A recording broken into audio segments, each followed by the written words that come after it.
You're listening to the Elevate Podcast, and I'm your host, Robert Glazer. Join me as I talk to world-class performers about how they build their capacity and reach greater heights in leadership, business, and life, and how you can do the same.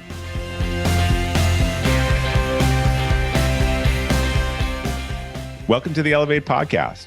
Our quote for today is from Neil Postman. People will come to adore the technologies that undo their capacity to think. My guest today, Cal Newport, is a fan of Neil Postman's and in some ways maybe his successor. Cal's an associate professor of computer science at Georgetown University. He's also the New York Times bestselling author of 7 books, including his 3 latest, A World Without Email, Digital Minimalism, and Deep Work. You can sense a theme there. Newport's also a contributing writer for The New Yorker and the host of the Deep Questions podcast. Cal, welcome back to the Elevate Podcast. Well, thanks for having me. It's good to be back. Yeah, it's been a minute, and I know we spent most of your last appearance on the show talking about your background, several of your books. I definitely encourage all the listeners to check that episode out. It was number 133. But for the guests coming back for whom it's been a pandemic, I always like to ask, what major life and work changes have you enacted, since March 2020? When was, by the way, episode 133? Was this right early pandemic? I was trying to remember. I think it was right before or right as it was starting, and no one knew. I can look up the date, but it won't tell me the recording date. So I'd have to go look through the files for that. Right. So it's a podcast where we recorded it right before the pandemic, and I was probably making lots of strong pronouncements about, well, the one thing we don't have to worry about is any major crisis. And then I think you said this is just something that's contained in China. I remember that. No, yeah, I was like, it's just the flu, Robert. Come on.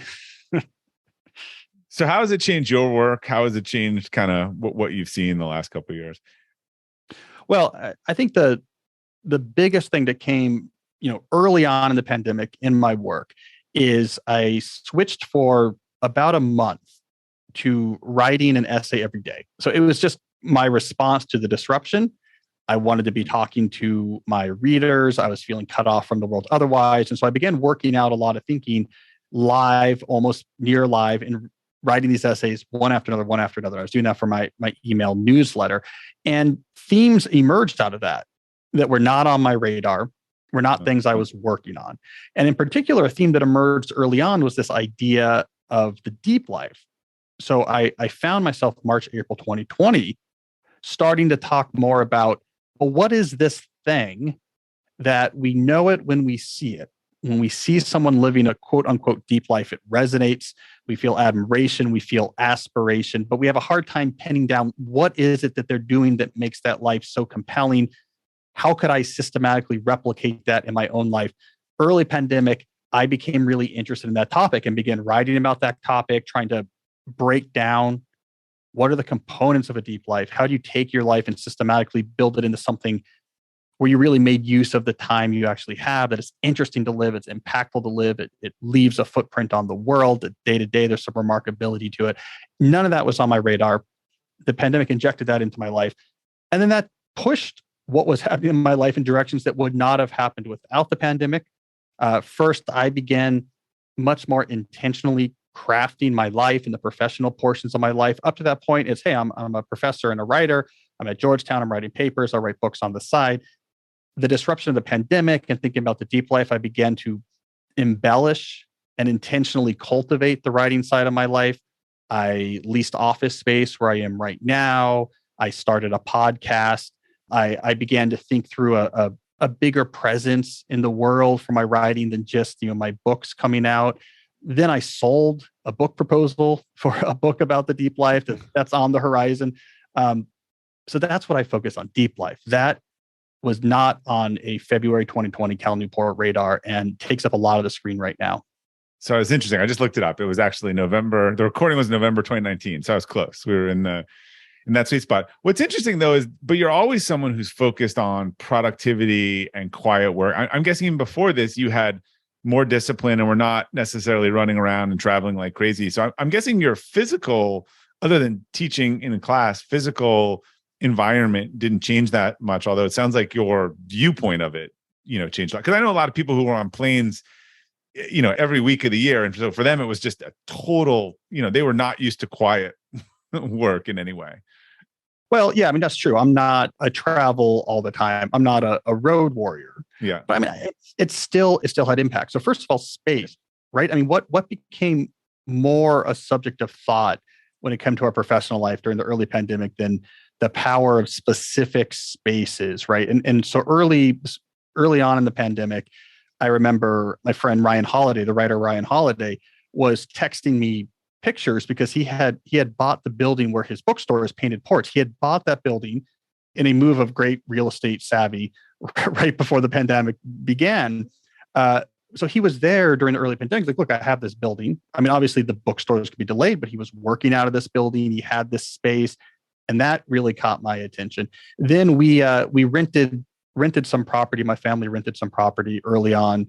We live in a close-in suburb, and we rented some property in the countryside, basically southern Maryland on a river. It was 60 acres. It's a weird piece of property. It was a grass airstrip surrounded by woods. At the end of the airstrip, there was a riverfront, and there are golf carts on the property you could use to drive. It's a half mile to get down to the waterfront. And so we were retreating to the countryside as well with the family. And so space took up a new importance for me. But before, like, what does it matter? I have a house. I can find a place to write. I can write at the office, and everything is fine. And I got more into the poetics of space. And during the pandemic, wait a second, having a space that's your own, how it looks, taking care to how you decorate. There's a philosophical value that spending money on space that cultivates depth and thinking is actually not a waste of money, but maybe that's a good business expense. Maybe we need more land as a family. So those type of questions, that's a shift for me. It wasn't on my radar before. It's interesting. I mean, we had been a remote company for 14 years. Obviously, I used to joke that before the pandemic, for a while, as we were working with big brands, we would kind of hide the fact that we were all distributed, and then soon I was writing books about it during COVID and talking about it. But we always said to people too, and we had a lot of years in practicing kind of working from home, and that there really was a value of a separate space. That if you brought your computer to the kitchen table or you brought it into bed and you didn't have these clear separations, the boundaries would kind of fall away. And I know people had to make good during COVID under unideal situations, but I would even say to them, look, even if you're stuck in a studio, put the table in the corner and that's your workspace. And then when you leave, I know people that would change their clothes. They come out of the office, they change from kind of Clark Kent to Superman, and that there was real psychological value to that. I think the people who struggled with any barriers couldn't separate their personal space from their workspace. Well, and just to add on to that, I wrote an article for the New Yorker about this about halfway through the pandemic, where I introduced the notion of what I called work from near home, so WFNH. And the setup for the article is that study the working habits of professional writers, who have been work from home experts for forever, right? I mean, novelists, nonfiction, right? They work from home, right? They don't have an office to go to. And I gave example after example of these professional writers who had really nice houses. They had perfectly serviceable home offices from a functional perspective. And they would go out of their way to find a different space near their home to work. And these weren't nice places. So just to give one example, Peter Benchley, who wrote Jaws, when he wrote Jaws, he lived at a house that's just maybe a block from where I grew up. So, when I was there, he didn't live there anymore, but the Jaws house, as we called it, was down the street. Beautiful carriage house on a half acre of property. When he was writing Jaws, he lived at that house. He did not write in the beautiful carriage house on a half acre of property. He rented space at what was a furnace repair factory, essentially. I walked down and took a picture of the spot. That the old building is still there. It's in a more industrialized section of my small town. An incredibly noisy place. We talked to his wife. Peter's dead now. We talked to his wife to sort of fact check this. It was a very noisy place. It was not aesthetically pleasing. It wasn't more functional, but it was different. And so he could go there and be in the writing mindset. So I've been a big advocate of that. I mean, there's lots of things when it comes to work where we don't even think twice about investing a lot of money. Oh, my work's kind of far away, so let me, lease a new car so I can get back and forth in comfort, or pay for the parking garage, or I need to buy new outfits. And there's a lot of things we spend money on. But the idea of maybe we need to invest, and companies should help here in having a space near my home that's not my home, where I can do remote work. We're like, oh, that seems superfluous, but it could make a huge difference. Yeah, it doesn't. It sounds like it's not it's not even necessarily that it's fancy, it's that it's different, and you associate it with that's what you're doing there, right? That's it. You're in that mode. What has your writing sort of practice or habit been, or did it change? Well, it did change. So we had I don't know, what you call it, like a study type room in our house that disappeared during the 2020-2021 school year because became a classroom. Became a classroom. Yeah. We emptied it out. We brought in whiteboards. We brought in desks. It became a classroom.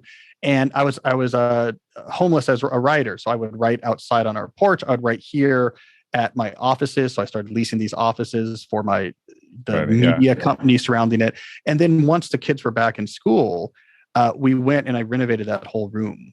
And now it's a library/study that is built around writing. So the key thing is I had a writing table built by a company up in Maine that specializes in writing tables for college libraries. And they built big wood table. Yeah. So they built a small version that fits, and had built-in bookcases, and we have, those brass lights that shine down on the bookcase. I can picture this room. This is it feels like an Ivy League library or something. 100%. We commissioned a piece of art from an artist. Your eyes just lit up when I said that. I was like, I got your vibe. Yeah. Well, that's actually what we're going for, because I went to an Ivy League college and had a memory of a very specific library reading study room called the Tower Room in Baker Library for any Dartmouth people out there. So I actually did have that. In mind. And do you only write in there? Like, do you not do? You only write in there. Interesting. I write in there, so it's all real specific. I write in there first thing every morning. As a family, we read in there, and then there's a game table on the other side. So we also play games in there. That's all that room is for. No permanent screens in that room.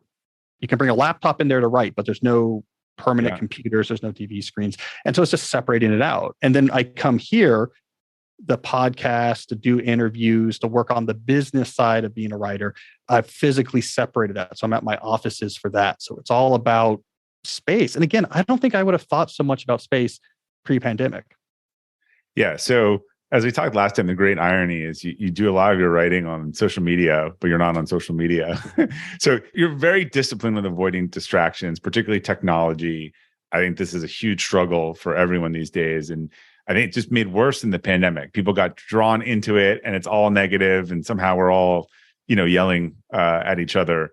Like, how have you structured your environment and for your kids and family to kind of maximize that sort of the deep work time and to not get distracted by what's going on in that world?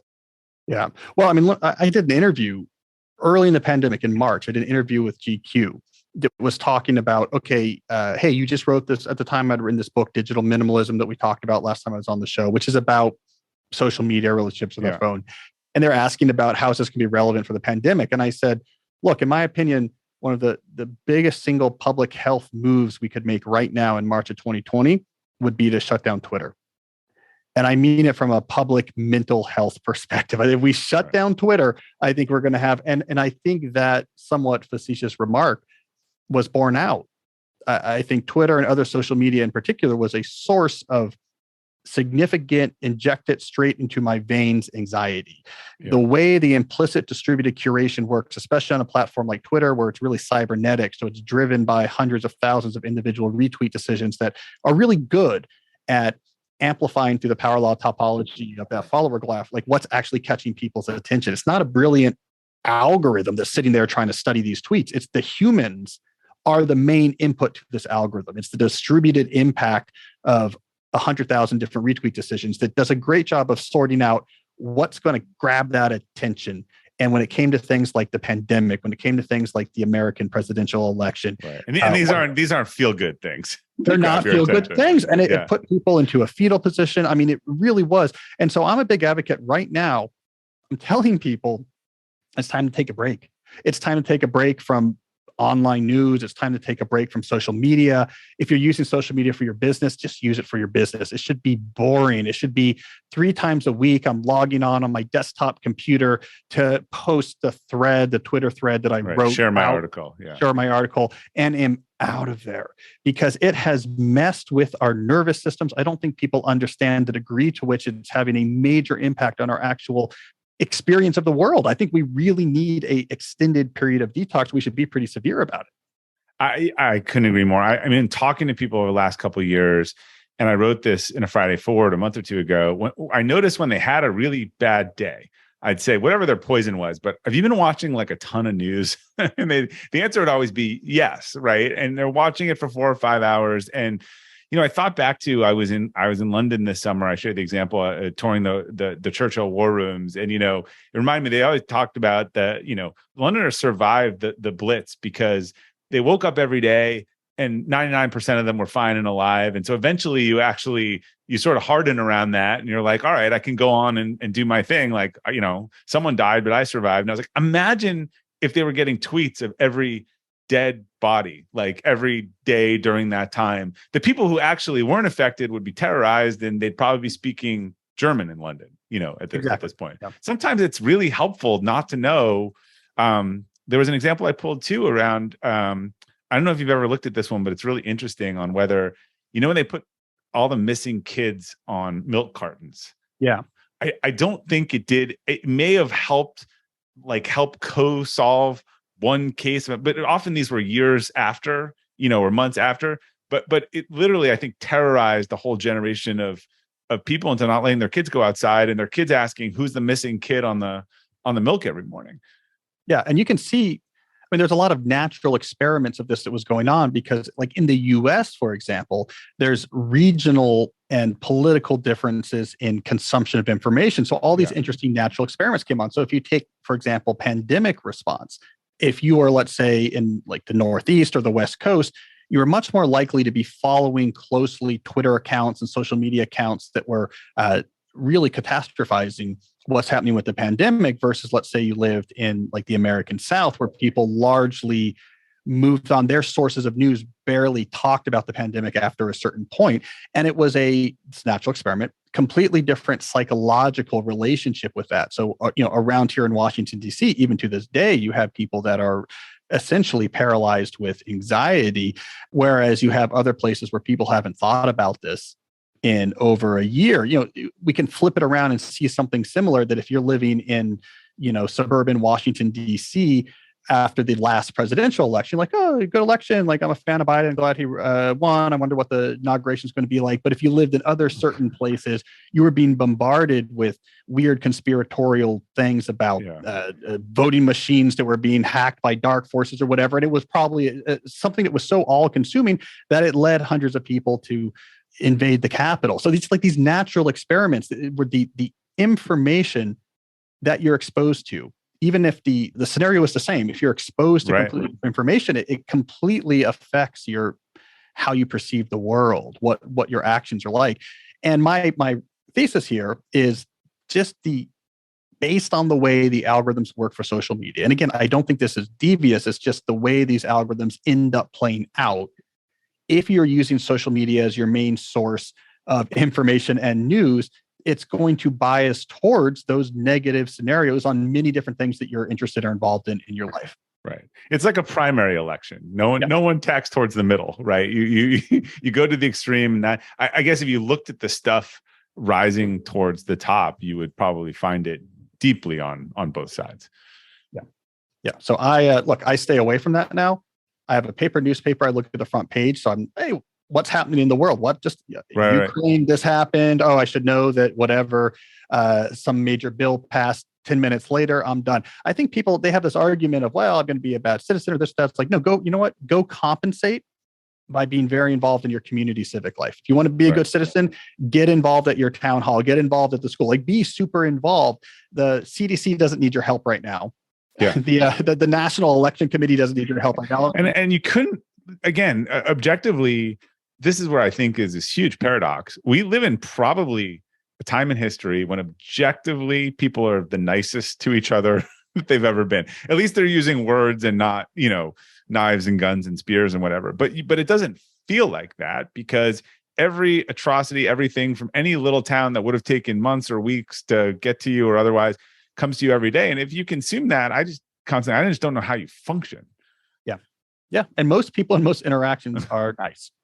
Most people in most online interactions, it's like the 100-year flood. Right. So it's like in a social media interaction, again and again, you're being involved in interactions of an emotional peak and urgency that you would normally encounter maybe 3 times in your life.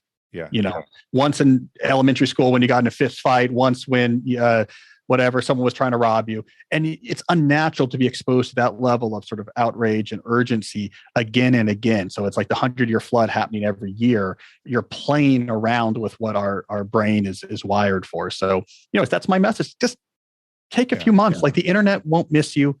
And that's probably a message for adults. The thing I really noticed with the teenagers is, and look, the whole world is feeding this, is just even the notion of taking a picture. I used to take pictures for myself, for my album or otherwise.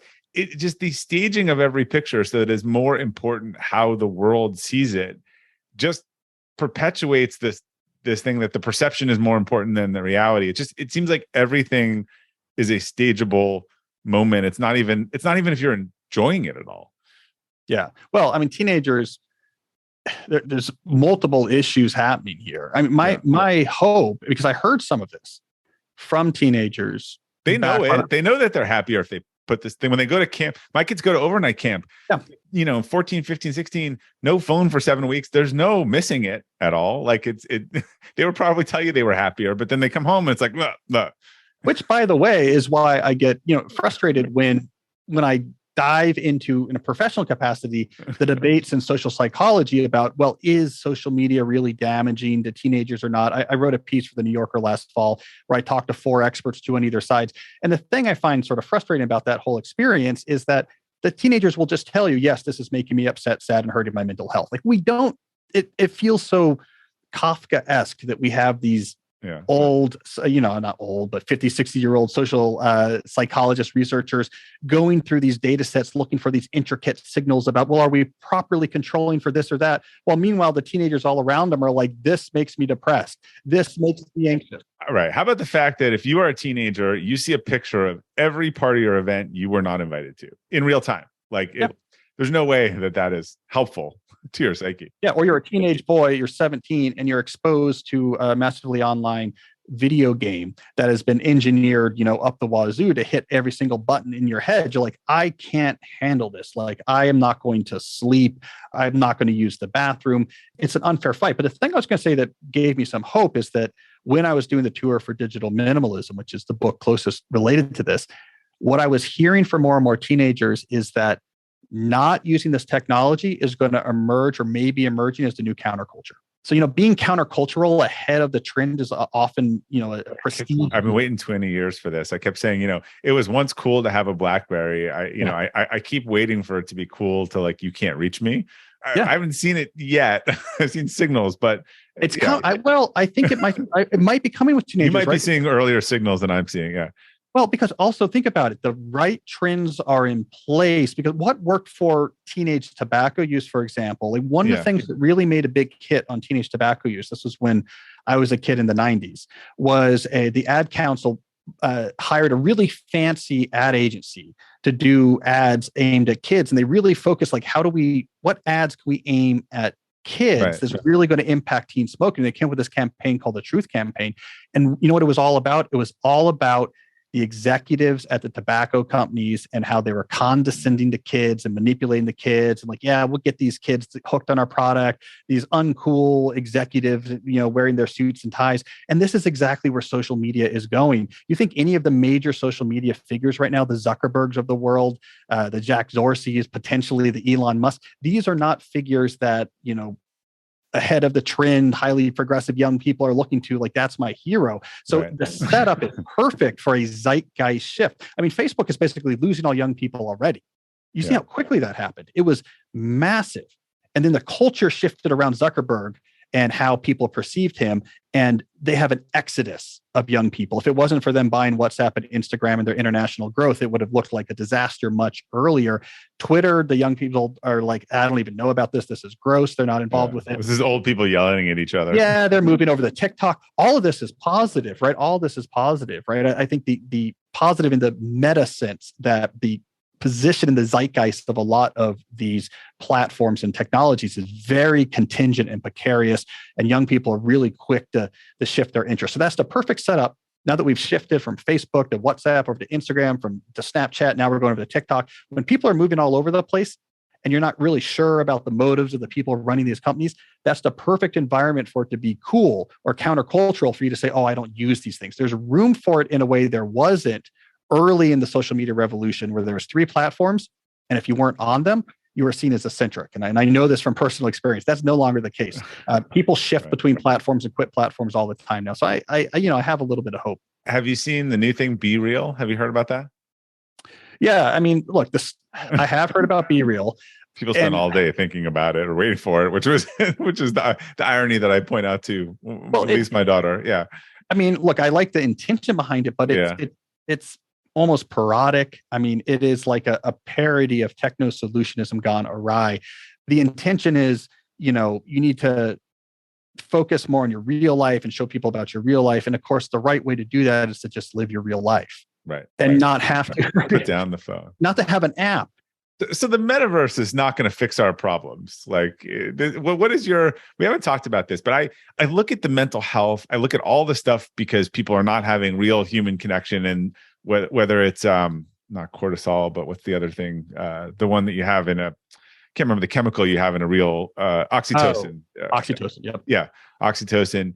I mean, the metaverse is not going to help any of this. It's going to make it all even worse. Don't you think? I don't know. I just read Matthew Ball's book last week, The Metaverse. So I'm up to speed now more on the technologies here.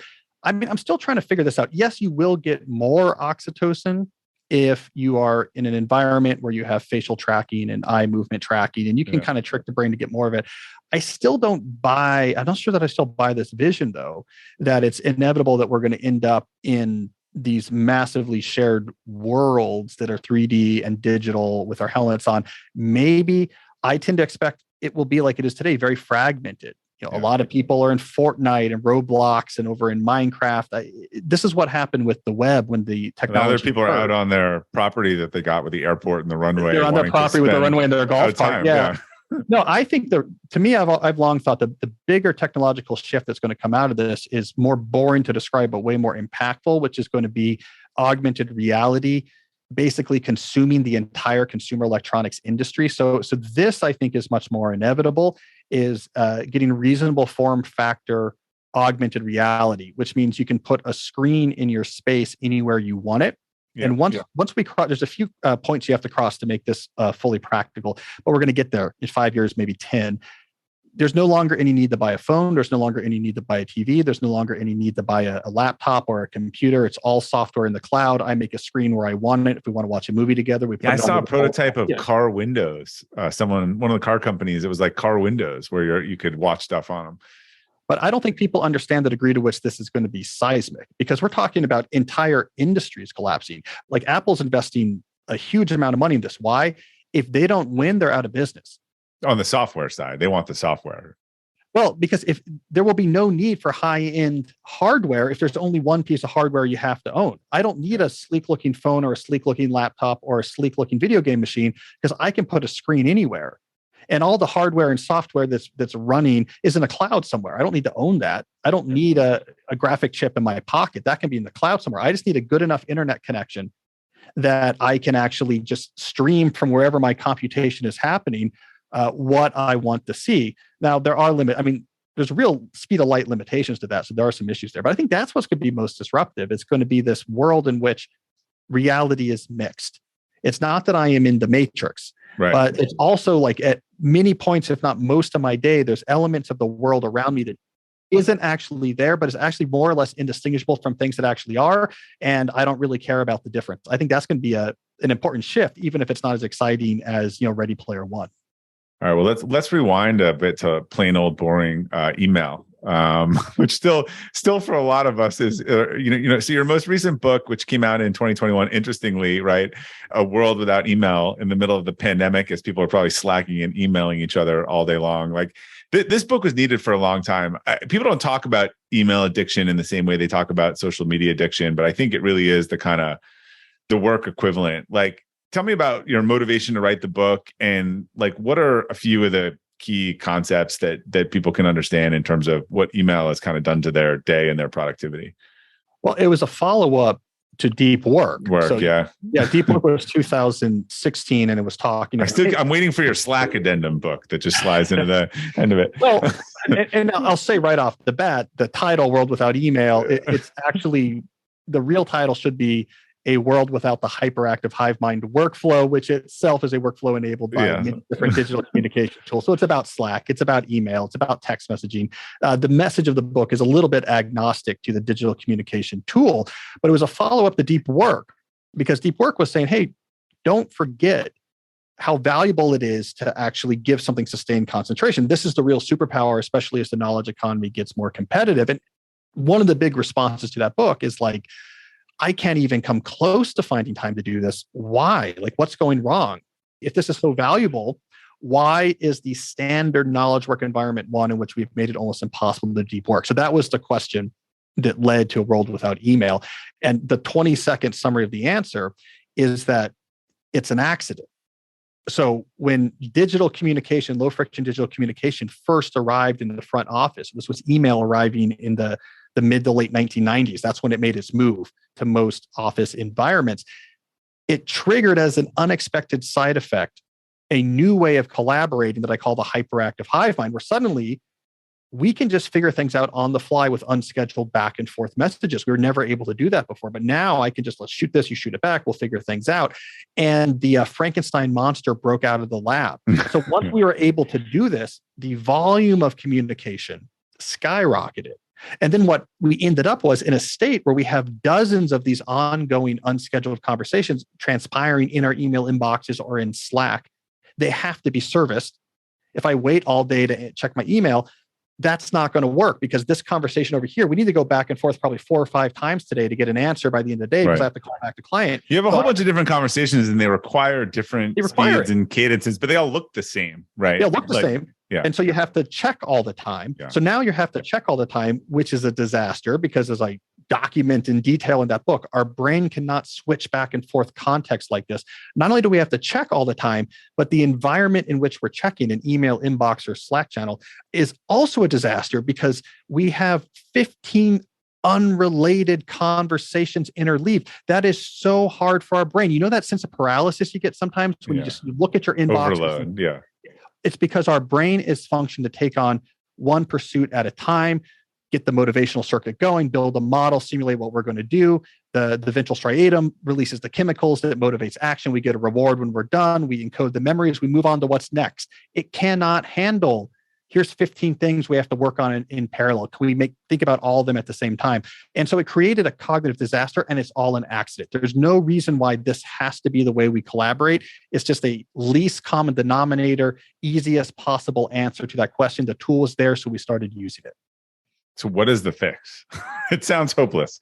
Well, so this then becomes the key is you're not going to fix this problem with inbox habits, right? Yeah. If I have all of these ongoing conversations that have to be serviced, and that is how work actually unfolds at my workplace, simply saying I'm going to check email twice a day or whatever is not going to work, because these things have to happen. These decisions have to be made. They can't be made if you're not checking your inbox. So the only solution is to actually put in place alternative ways of collaborating, and they have to be specific for the different types of work you do in your company. It is the only solution. You have to get the collaboration out of these unscheduled messages and into something more structured. And there's not one solution. It's here's the 6 things I do in my job. Each of these 6, we have to figure out what's the way we actually want to collaborate about this. I've seen some asynchronous kind of meeting solutions and some interesting things that are coming out. I don't know that any of them have hit mainstream yet, but I think be very wary of techno solutionism here as well. So there's this idea of the tool will fix it. I say forget the tool. Figure out what you want to do. What's your process for this type of work? We produce a podcast episode every week. Here's the 6 things that have to happen. Here's the decisions that have to be made. Where does the information go? Here's the cadence. Here's how we do it. When we do it. And then ask, what digital tools can help us implement this? Because you know what? 85% of the time, some combination of Google Docs, Dropbox, and email. Email is great for delivering files or bulk delivery of information. Some combination of Google Doc, email, and Dropbox usually is all you need. And sometimes you need more sophisticated tools, and it's fine. But this idea that like the key is Monday.com will adopt their process and it's going to work out. That's not what you need. What you need is to say, here are the things I do. How do we want to collaborate? And then there's other hacks as well. So for example, what about things that pop up that require a short back and forth conversation, but they're one-off. It's not something that happens again and again. Everyone should have office hours every day. This hour, every day, I am available.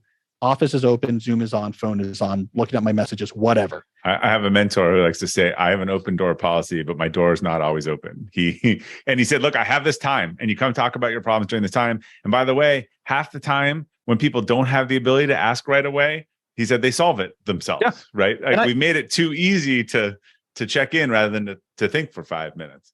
And then you can start doing, if we get more advanced, then you can introduce the notion of reverse meetings, which I think cures the asymmetry in summoning people to meetings. So now, if I need to get the opinion of 5 people about something, instead of making all 5 of them come and spend 30 minutes at a meeting with me, I can go to each of their office hours and talk to each of them 5 minutes at a time. I do the work instead of making them, so you cure the symmetry. What about teams? Well, you can do docket clearing meetings with the team twice a week, 1 hour. We all get together. We have this shared doc we grow in between meetings of like all the things we have to figure out or discuss or needs to be done. We go through it 1, 2, 3, 4, 5 for each of those things. Can we just do it right now? Are you going to take it? All right, let me update the doc. You're working on it. Do you need anything from the rest of us to do that? Okay, you need this from Bob. I'll write that there. And that's it. Right. You could separate urgent from important. Similar, there's one thing I do that I think aligns with that I learned over the years because my ADD is when I have a question or I have a thought, I ask it to the person. Then it just started new threads. And so when I had my one-on-ones, I just kept a OneNote with everyone's name on my team. And it was like, oh, I got to ask Cal that. Boom. Okay, I put it on there. And now 24 emails are now grouped into 5 discussions of 4 topics when we have our next one-to-one. So it sounds like that's the kind of restructure that you're talking about. Well, that exact idea is in my book. You have the list for the different people that you have any sort of regular meetings or who hold office hours, things to talk about them. So I talk about in the book. At the time, I was the director of graduate studies for my department at Georgetown. And so, I met with my department chair frequently. There's lots of issues that I needed the department chair's help on. Just have a list, things to talk to Nitin about next time you see him. It makes a big difference. And that's the magic of docket clearing. Oh, here's something our group needs to look at. Here's the shared doc we're all going to go through at the next meeting. I throw it on there. It's out of my mind. So the way we get things off our mind now is we just throw it on to someone else's plate. We do this obligation hot potato thing, and then they don't want to deal with it because they don't have a system to keep track of it. So like what I'll do is ask a unnecessary clarification question. Why? Because now it's back on your plate. And then I don't have, so it's everyone just not wanting to keep track of things because they don't have a place to put them they trust. The only thing they trust is their inbox and their calendar. So everyone's doing obligation hot potato so that they don't have to have the stress of here's 10 things that it's up to me. I'll just say, well, what about this? Or I don't know about this. And you send these terrible, vague messages, but you know what? It takes it off your plate. So that's all the nonsense we have to get around. So this is how we solve the problem.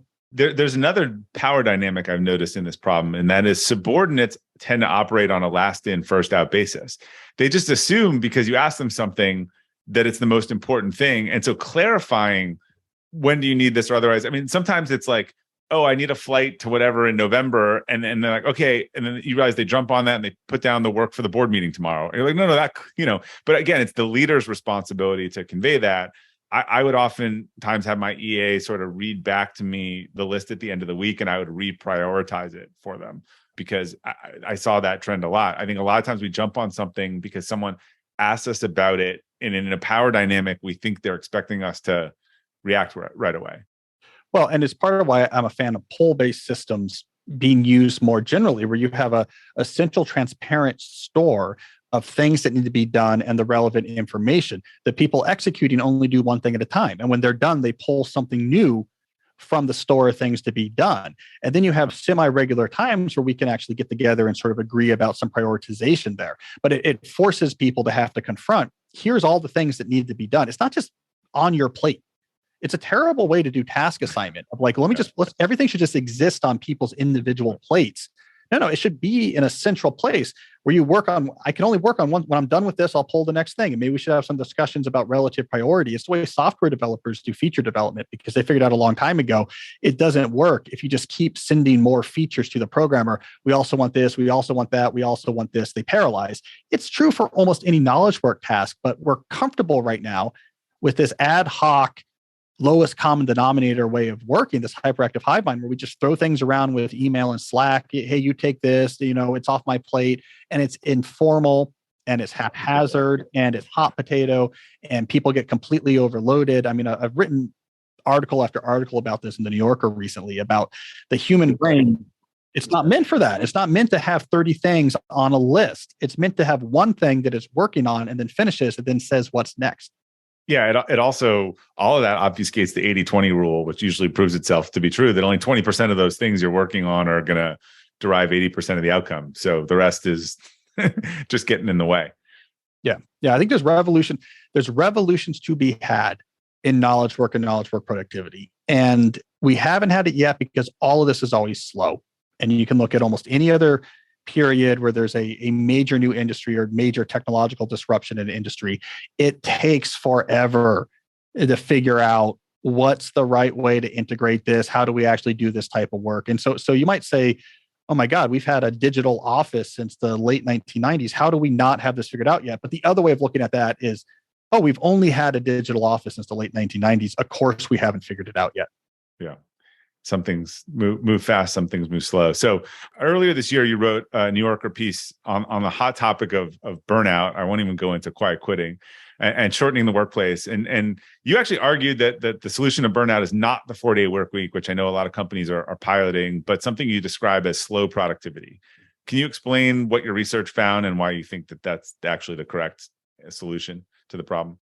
Yeah, I mean, the work week is relevant to an industrial context. I mean, the 40-hour work week, for example, that's standardized in the US for hourly work. This comes out of the Fair Labor Standard Practices Act from the 1930s. It's very aimed at hourly style industrial work, where the only knob you have to turn essentially to change your work experience or the impact your work experience is how many hours you do it, because the actual work you're doing is very prescribed. I'm on an assembly line, I do the door assembly. So the main knobs you have is how much work do I actually do and how much I get paid for it. Knowledge work, most of this is not relevant. I mean, as we were talking about, knowledge work is about these implicitly haphazardly assigned piles of tasks that are on your plate to get done. Right. An assembly line, generally, if you run the assembly line for 40 hours, it's going to have 25% more productivity than running it for 30 hours, right? Yeah. That is a very different thing than knowledge work. Yeah. You don't in a factory just look at some people and be like, hey, look, I mean, we need 30 cars from you. Like, figure it out. No, you're like, okay, you do this and here's how many hours are you going to work, whatever. Knowledge work, the work week is at best a suggestion for when you can expect people when it's appropriate, maybe to schedule meetings with people. But otherwise, it's task execution. You have things on your plate that you need to get done. That's often haphazard. Whether or not we work on Friday or not doesn't change that. So the deeper issue, I thought, in this New Yorker piece was how much work is on people's plates. How many meetings are you having a day? Well, how many meetings, and also how many things are you juggling? Yeah. Are you juggling 15 different things? Yeah, because everything you're juggling brings with it overhead. So as you're just alluding to, almost any non-trivial project is going to bring with it collaborative overheads. You're going to have some sort of regular meetings to talk about it. There's going to be some amount of email or Slack to gather information or make decisions about it. So as you pile more and more things onto your plate, they're all generating this overhead concurrently. So if you have 15 things on your plate versus 5, it makes a difference, because in the first scenario, you have 3 times more meetings going on, 3 times more email going about. That's all taking away time for actually executing the work. So you fall farther behind and that list grows even longer. And so to me, my pitch there was, this is what we have to fix. The number of things on someone's plate at the same time. That's where you're going to make a difference. I don't care if you tell me Friday is off or not. What I much rather would have is a much more transparent system of work assignment that makes sure that I'm only ever working on 2 things at a time, and I pull in something new when I'm done, so I don't fall into an overhead spiral. That's going to be much more effective. And so out of that was born this bigger philosophy that I ended up calling slow productivity, which has expanded. I'm writing a book about it now. I was going to ask you that. Yeah. So that becomes just the first part of the book, Do Fewer Things. It also has working at a natural pace and obsessing over quality. But it led to this project of knowledge work, especially non-entry level knowledge work. We don't have a reasonable definition of productivity. So we just default back towards. So I was going to ask you that. So, I mean, is there downside to it? So a lot of companies that are doing it, first of all, anytime you do something, if it doesn't work, it's almost impossible to take back. So I'm very interested to watch how that's going to work for companies for whom. But I've heard a lot of companies come out and say, look, we've seen no drop in productivity and we moved to 4 days. Is that just a correlation causation problem where they've just removed the way that they did that was remove all the things they didn't need anyway, and people still have worked better across the 5 work days?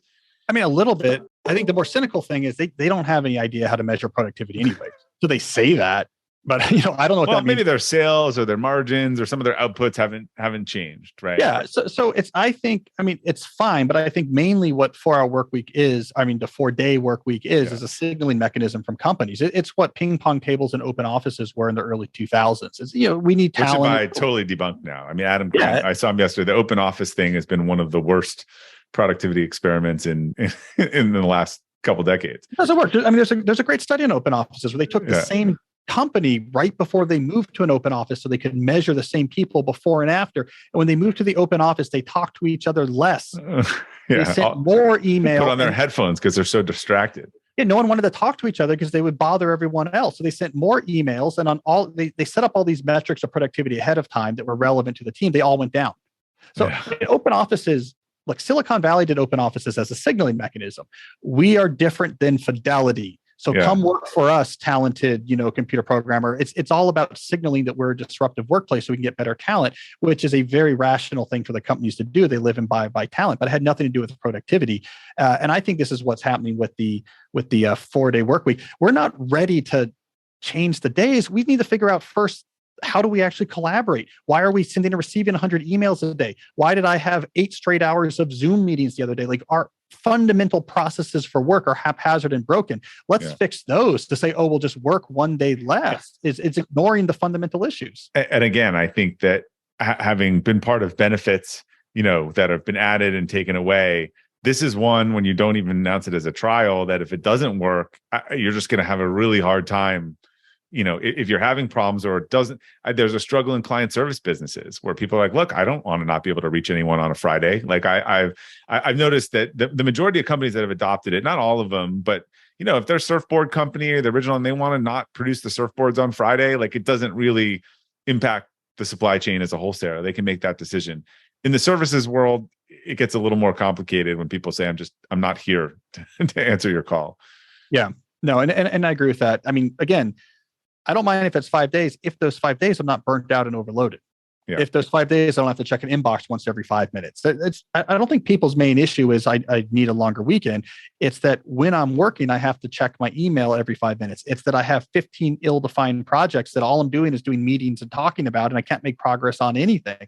People don't mind work. They do mind being overloaded. So it's missing the forest for the trees, right? It's like we need to actually fix the leak in the boat. And instead, I don't know what we're doing. We're trying to get people better life preservers or something. Like, you got to. We're just switching, from a square boat to a. So, do you believe in the rule of three? I've heard a lot of coaches and leadership in terms of 3 tasks, 3 goals, 3 like that. There's some magic in that.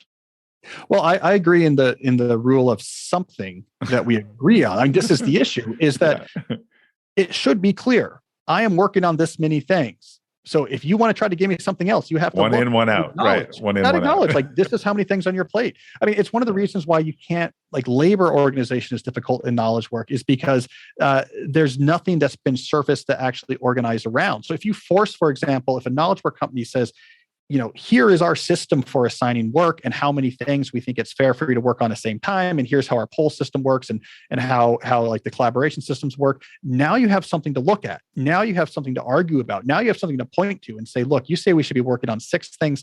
It really should be 3.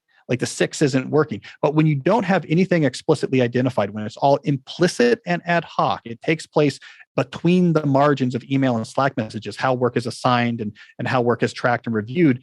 There's nothing you can point at to reform. And so what do you fall back on? Incredibly crude measures. Everyone is burnt out, right? They're burnt out by having too much to do. The pandemic made it worse because it raised unexpectedly workloads while also reducing the support you need to actually be able to concentrate on work. And all we're throwing at it is the crudest possible solutions, like where we work. So are we remote or not? or how many days we work. So we're focused on these incredibly crude measures, not the like, what is the nature of our work? How can we make sure I never have 8 hours of Zoom meetings again? Something is broken. So I'm just not a fan of these blunt, crude measures of, France tries this a lot. France, they try to pass these laws to reform knowledge work. Like this is why they have no startups in France, because and it doesn't work. You can't do this. It's too crude, right? So they'll come in, they try to pass a law saying you can't expect someone. I mean, it's more complicated than that, but you can't email people after 5. Right.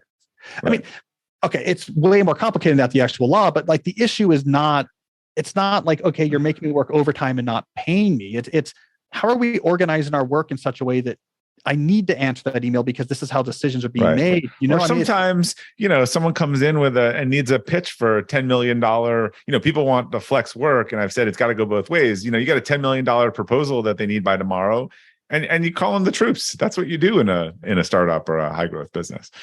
Yeah. So we need more reform. I mean, again, yes, we got to get past the crude, and so let's say, for use some terminology here, we got to move past the macro to the micro. Yeah. We got to move past the like, do I get in my car to go to work, and get to what's happening in my inbox? I really think that's where most of the action is. That's where most of the room for improvement is.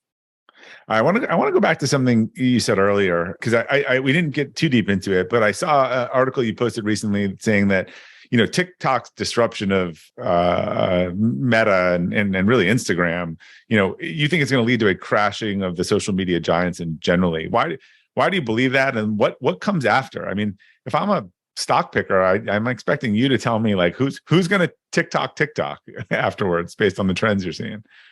Well, so yeah, here's my argument there. This was another New Yorker piece.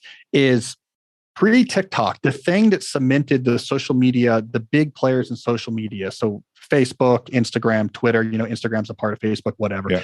But what cemented them as having this impregnable position is that their curation was based off of a hard-won social graph. So Twitter does a very good job of surfacing things that are interesting because it has this massive social graph of interesting people who follow each other, and the result of hundreds of thousands of retweet decisions really does a good job of surfacing what's interesting stuff and the right things. It works really well. Facebook has this billion-person social graph of friend relationships they can use to really help show you, okay, here's what your friends are reading or things your friends like.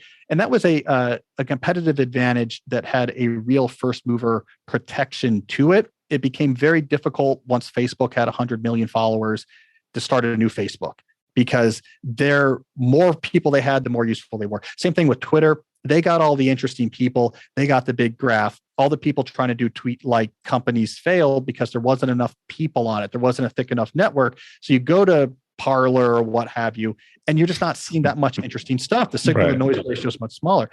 TikTok does not depend on a social graph. It doesn't care about that. It just takes in all of the videos from people who are making them, and to figure out what to show you as an individual user is entirely algorithmic, and it's not based on social connection. Yeah, and Instagram is so stuck because, again, each thing serves a different purpose, and Instagram has tried to mimic it, and they're pissing off more of the people who seem to like, the old school Instagram. So this is what's happening is, okay, so TikTok in the moment is very successful. So that by just for a lot of reasons, it's just whatever's most popular. It's super simple. Yeah. But it is causing Facebook, it's causing Instagram and potentially Twitter, that we'll see, to try to be more like TikTok. But the way they're trying to be more like TikTok is they're moving away from their social graph. Right. So they're not showing you the stuff from your friends. You're not seeing the birthday parties and the stuff. Yeah.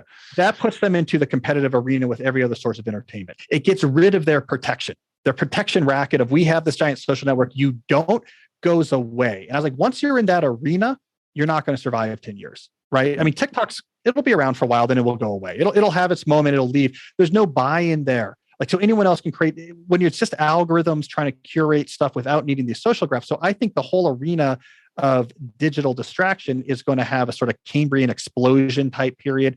Many more competitors, many fewer long-term dominant players, because there's no competitive advantage that cements people into a position where they can't be competed against when you're just purely algorithmic. It's going to be much more of a free-for-all. So it's going to be hard to pick a stock because things will rise and explode. And something else will rise, and there'll be 17 niche things that come around. And I think all of that is better. I think the 10-year period where 3 networks could dominate because no one could catch up to their social graph gave them too much power. And I think it held down innovation and interestingness in the internet experience. So all of this stuff is going to shatter. It's a Cambrian explosion of social frenetic digital distraction energy. And I think that's better than having three companies, including, Facebook being one of the most valuable companies in the history of the world. I don't think that's good for the internet. I think we need 500,000 Facebook type things, servicing different niches, coming and going, innovating. Hopefully we're going to go back to a period like that for a while. So, right. They don't need the social graph. It could just be, this is our theme, or this is where we focus. But it is interesting. I've watched Instagram. I mean, again, when you try to be someone else's business model, eventually you will be cannibalized. But I feel like for the people who wanted to see what their friends were doing or used it to figure out what their friends were doing, seeing random monkey videos now is destroying the existing value prop for them. And so they've gotten themselves really stuck in no man's land. And what can you do? This is why Twitter is the only chance of surviving this, is because the Musk bid fell through. They're still small enough that it's possible for them to go private, which I think is the only way to subsist. What can Meta do? Their stock price is falling. Yeah, they're losing because TikTok has this cool experience. Their stockholders aren't going to tolerate, we're going to have negative growth because they want their investments to go up. So Meta has no choice but to try to chase in the short term what is working as to try to shore up falls in their quarterly earnings. So they have no choice but to rush towards their oblivion. I mean, it's a terrible situation to be in if you're that company. Twitter could survive this if they went back private and basically said, we're going to do what we do. And we know that we're not going to become a $500 billion a year Facebook type company. Who cares? If we streamline our operations, we can be like a very comfortable, spin-off $500 million a year profit, like a very nice private company, and we serve our niche. They have a chance of surviving, but only if they're able to double down on what they do, not trying to get growing. You must have predicted that was going to be my next question was going to be about this. Elon Musk is still embroiled in this controversy. I'm not sure which way it will go. But he seems very focused on fixing Twitter and improving discourse on the platform. Is that even possible? Like, can you fix discourse? Or I know he's focused on the bots, but is the vision you just shared, you think, similar to what he is hoping to do with it? Well, so my take on Twitter is I think they can survive, but it's not that I think that that's important. I mean, my argument about Twitter, the piece I wrote during the height of the sort of Musk imbroglio was the issue here is cultural. The issue here is that all the media reporters writing about this see Twitter as the digital town square, and it's not. We got to stop thinking about it as being this thing that's central to our democracy or central to our civic life. It's not the town square. Oh, it's just like fast news, right? And it's become more like a coliseum. Like really what's going on Twitter now is you have different teams and they just, you make big outrageous claims then fight with each other. And it's interesting, right? This is why it's an addictive platform because, I mean, the Coliseum was interesting. It's interesting to see like, oh, here's this writer, who just made this claim and then these activists are attacking them. And then this person is like, they're attacking them back. And it's all interesting combat, but let's be honest about what this is. This is not the Roman Senate. This is the Roman Coliseum. And once we see Twitter as that, it's an entertainment source where we get to watch smart people shatter their glasses as they do combat. And it's something that most people don't care about, but some people find that entertaining, then fine. But the coverage of Elon Musk taking it over made it seem like the U.S. Congress was about to be privatized or something like this. And I think it's because media people are very online. And so to them, it feels like Twitter is the pulsing heart of the ongoing American conversation. For 98% of Americans, they could care less. They don't go on Twitter. They don't know what's going on. So that's been my call in all of this was like, we just need to pay less attention to Twitter. That's the key. No, we don't need to fix it. Shouldn't it be so important in the first place? And in fact, it's not the most people. It has disproportionate importance because the small number of people who happen to control the levers of what we see on TV and on news, like the media personalities, for them, it's really important. And so it gives us this false impression that this is somehow vital. I don't think it is. Yeah, it's interesting you talking about the Coliseum. The one thing I've seen that Twitter seems to do better than any other source is that when something is happening in real time, you can usually find out about it more on Twitter than anywhere else. But that's sort of like a early detection system. Yeah, it does that well because of that distributed algorithm of all the retweet decisions. It's human in the loop curation. So it's actually fantastic at that. But I had this conversation with a former CEO of a media company before, and he was like, I can get up to date news. And I was like, yeah, but what happens if you have to wait 3 more hours to get the AP wire version of the news? It's like, that doesn't matter. Right. You probably argue you're better off calming your brain down and not chasing it down than needing the real-time dopamine than actually 99% of things that happen, I'd rather read the art. You're better off reading the article the next day in the newspaper. You don't need, people's live accounts of what may or may not be happening. I bet you if you also mapped accuracy and speed, that there is an inverse correlation to whatever you hear earliest is probably not vetted or thought out or accurate. Yes, and that's become the breaking news function of Twitter itself is becoming corrupted because more and more of Twitter is being subsumed by this William Golding Lord of the Flies type dynamic where it's teams angling for ground against other teams. So now the breaking news just becomes immediately a place for the different teams to try to jockey for position, and then soon they're just attacking each other about how they're talking about the breaking news. I mean, try to watch. And this is where we're all spending our time, and then we're saying that we don't have enough. 5 work days aren't enough. Yeah. You don't need to be on Twitter. There's so few people that need to be on Twitter. I get there's a small number of businesses. Media, maybe for the media. Yeah. They're content focused and maybe you publish things on Twitter. I have some friends who do like really great like explainer threads, but you don't ever need to be reading Twitter. Just have you done any timekeeping or seen any experiment like on how much people misperceive like how they spend their time or if they realize what percent of their life was going to this at the same time that they say they don't have time to do things that are important? Yeah. So, I mean, there's 2 issues here. One is, we see this when people put tracking software on their phone. So, I mean, this was widespread, of course, when the iPhone, Apple turned on the screen time feature. Yeah. It was just a shock for a lot of people. There was a software before that I wrote about in Digital Minimalism.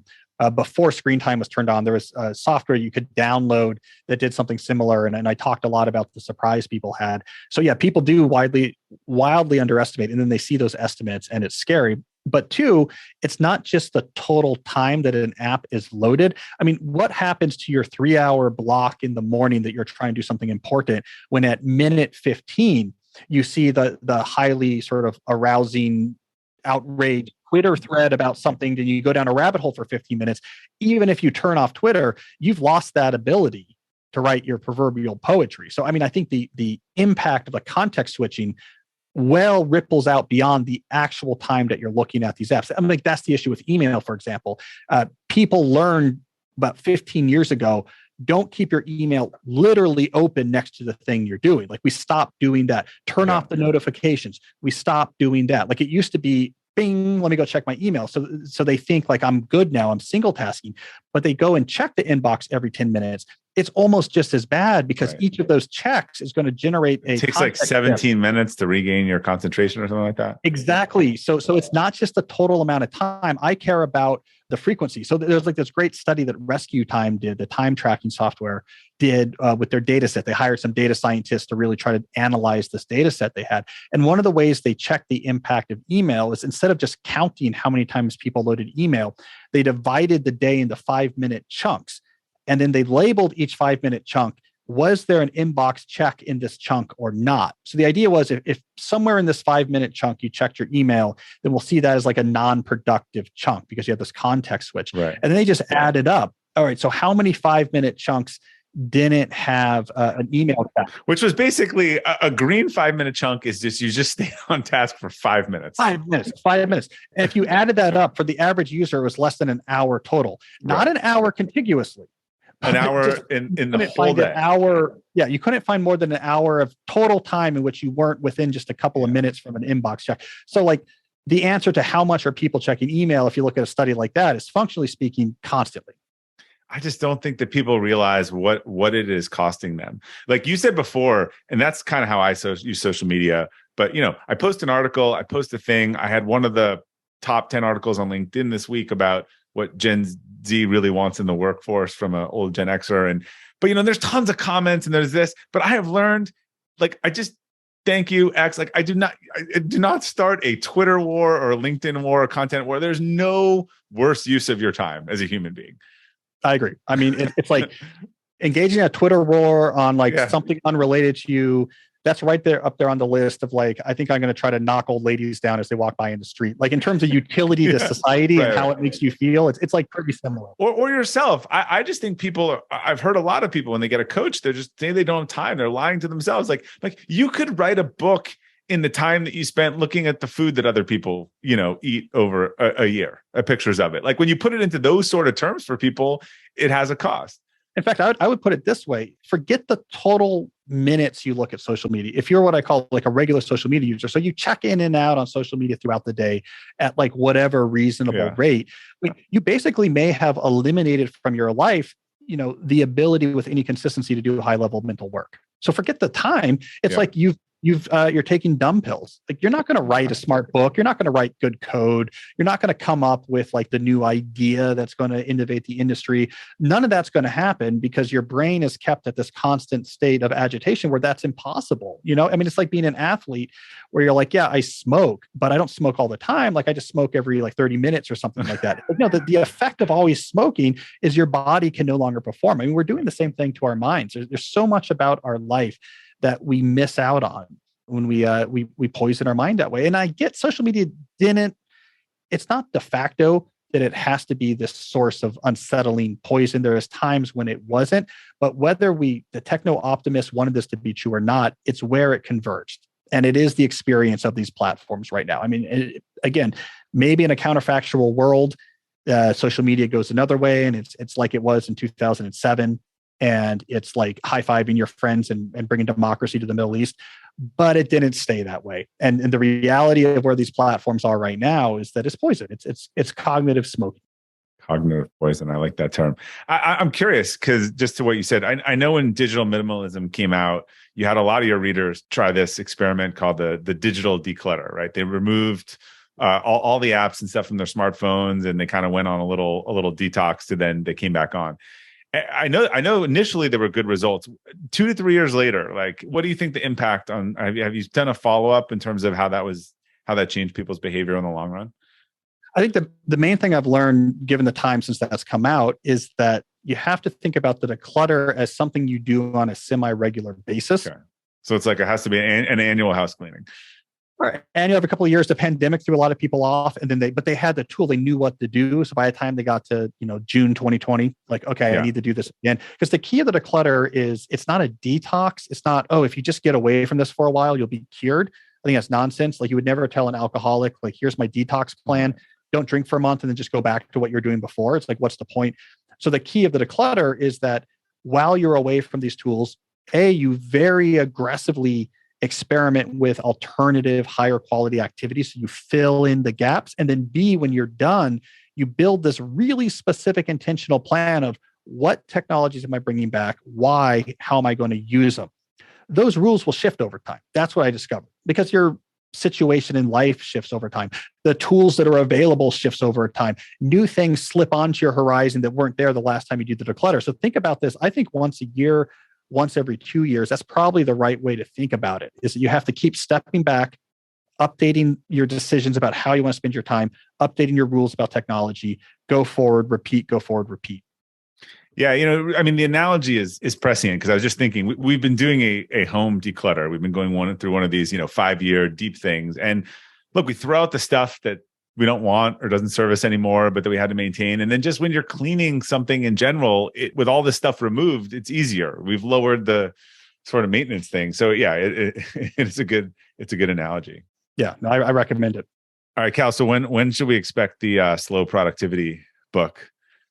Well, I mean, you better take your time on it. Yeah. Okay. 2027. Come on. I'm working slow. I don't know. That's a good question. So I'm aiming to finish it in early winter.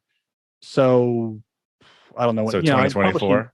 2024. Yeah, maybe something like that. Hopefully there'll be cardboard and hardcovers, paper available by then. Trust me, man. I know all about those issues. We've been trying to update. I have a planner I sell, and we've been trying to do some updates on it. And it takes forever because there's no paper. People who aren't in publishing don't realize this, but basically there's no paper and there's no free printing presses. So it's like a real big issue. Like it's really a big issue. Right. The one thing, the hardcover world still operates on this manufacturer box, ship, boat. The paperback world, I think, is mostly now edge printing from wherever it is, but it's like dealing in two totally different centuries. Either one of them. Oh, that's interesting because I don't have. Most of my books are all still in hardcover, so I'm not as familiar with the paperback world. In hardcover, it's just no printers. Yeah, most of the paperback stuff is almost like. I think someone with Amazon, they have an on-demand, like you order 10 copies and they'll print 10 copies. Yeah. And I've actually, my big business idea is I don't know why CVS and the pharmacies can't do that with the cards, right? There's always 2 funny ones and 20 horrible ones. And the funny ones are all gone and the horrible ones are left, particularly as you get closer to Valentine's Day. Like give me a sample of all of them and then find a way to print them. You can have the whole aisle back. I think the reality is I know a guy who runs an old-fashioned press. It's like it's actually harder than you think to do good printing. They have these big machines with these plates in them to do those cards, and we haven't figured out how to do that cost effectively. Yeah, maybe they just need better market testing. Like it's because it is the 95-5 rule with cards, and you can see it. You can see you're like, oh, that must have been the good one. That row's gone. Yeah. Well, maybe we'll get there. I mean, this is what everyone thought when the internet came along is we would just print everything locally at home. Like newspapers would just automatically print out the newest copy. And all those prognosticators missed, like, well, maybe we'll just read it online. So that hasn't worked out. Who knows? Like we thought we'd just be printing all books at our house. And I don't know. There's a craft to it. There's a craft to press printing a good book. I guess it's hard to do well. You need big machines. I don't know. Big machines, trucks, boats. All boats. All that old school stuff. So Cal, where can people, what's the best place to find about you? I know not on social media and your work and your books. Yeah, non-social media. I have a newsletter at calnewport.com. Once a week, I have an essay on all these ideas about trying to live and work more deeply. And then I have a podcast, Deep Questions, that comes out every week. I now have videos. So if you're a watcher instead of a listener, videos of every full episode and clips of all the popular, I answer questions on the show. So all the most popular questions, that's all on YouTube now. It's youtube.com/Cal Newport Media. So you can go right to highlighted clips or watch full episodes on there as well. All right, great. Well, Cal, thanks for returning to the show. Your insights feel more relevant with each day that passes in society and in the workday these days. Yeah, well, thanks for having me. I enjoy it. Enjoy it as always, and hopefully we don't have like some other major worldwide cataclysm happen soon after I sign off with you. Well, we'll have you back in 2030 when Slow Productivity comes out. I think that's really the only way you can get credibility for that book is if it takes you 7 or 8 years to write it. I think so. Yeah, you can write a different one in between, but that one has to just take a while. Yeah, it has to be 45 pages long, but like beautifully printed and like hand calligraphied and everything. Yep, that's the only way. Someone I know just told me they want to write a book and they want to write 10 copies for $1 million each. They want to totally upend the book model. I was like, that's interesting. It's a small market, but you can try it. Yeah. Hey, it makes sense on paper. Why not? Yeah. Get to the Literally. same place. All right. Well, you can learn more about Cal and his work on the episode page at robertglazer.com. Thank you again for your support. Until next time, keep elevating.